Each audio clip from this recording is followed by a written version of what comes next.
एम्पायरिंग को लेकर के इस आईपीएल में विवाद बहुत बढ़ता जा रहा है। इससे पहले कल वाले मैच में यानी कि धोनी को जब नो बॉल के लिए रिव्यू किया गया तो उस टाइम बिल्कुल साफ क्लियर दिख रहा था, इतनी मतलब टेक्नोलॉजी का उपयोग करते हुए भी वो नो बॉल थी। लेकिन उसके बाद में आज के मैच में जब रियान पराग का बैट ज़मीन से टकराया था यानी ग्राउंड से टकराया था और गेंद और बैट के बीच में पूरी दूरी थी और वहाँ पर उसको रियान पराग को आउट दे दिया गया था। यानी कि ये सब कुछ माजरा देखने को मिला जब राजस्थान रॉयल्स सेकेंड इनिंग में बैटिंग कर रहा था। जब 7वें ओवर की चौथी बॉल थी तब उसी टाइम मतलब कुलदीप खजरोलिया नामक गुजरात के बॉलर थे, उन्होंने चौथी गेंद डाली थी जो बिल्कुल वाइड की ओर जा रही थी, वाइड तरफ जा रही थी।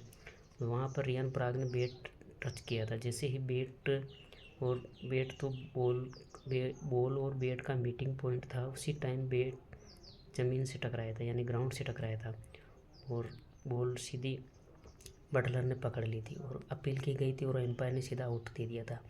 लेकिन रियान पराग को पता था कि बैट ग्राउंड से टकराया है, उसी टाइम उन्होंने रिव्यू किया था। लेकिन इतनी टेक्नोलॉजी होने के बावजूद भी थर्ड एम्पायर ने भी बिना कुछ समय लिए आउट दे दिया गया था, बल्कि क्लियर दिख रहा था बैट सेम टाइम में ग्राउंड पे टकरा रहा था और उसी टाइम बॉल और बैट के बीच में काफ़ी गैप नज़र आ रहा था अच्छे से।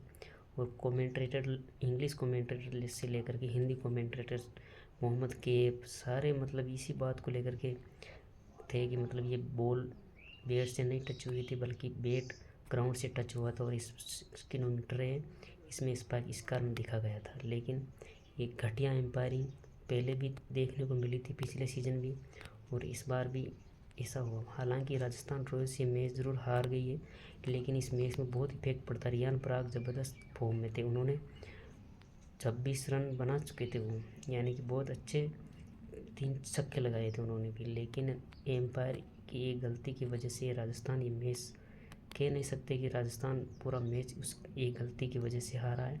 लेकिन हाँ, अगर उस टाइम रियान पराग आउट नहीं होते, क्योंकि उससे पहले 2 विकेट ही गिरे थे और सैमसन और रियान पराग के बीच में 50 रन की पार्टनरशिप हो गई थी।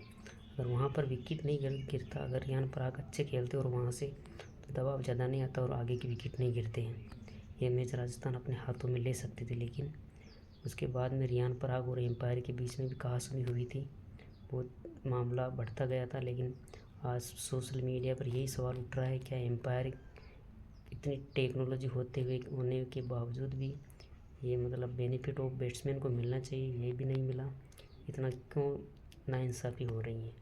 अगर आपको क्या लगता है ये रियान पराग वाला मैटर सीरीज़ में था, ये आउट था या नॉट आउट था? आप कमेंट बॉक्स में ज़रूर बताइएगा।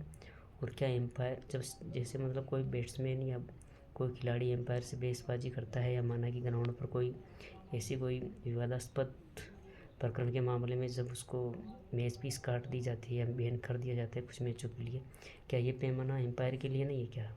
अगर ऐसी गलती हो उस मैच में, एम्पायर के लिए भी कुछ पैमाना होना चाहिए, प्रावधान होना चाहिए। टेक्नोलॉजी होने के बावजूद भी उनके लिए इनका मतलब कुछ ना कुछ दायरा होना चाहिए।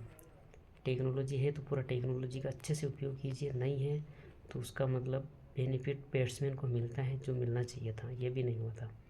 पिछले मैच में धोनी के साथ भी ऐसा ही हुआ था। आप चैनल को सब्सक्राइब और लाइक ज़रूर कीजिएगा आने वाली वीडियो में, और इसके आईपीएल से जुड़ी और अच्छी से अच्छी आपको ताज़ा खबर देता रहूँगा मैं। धन्यवाद।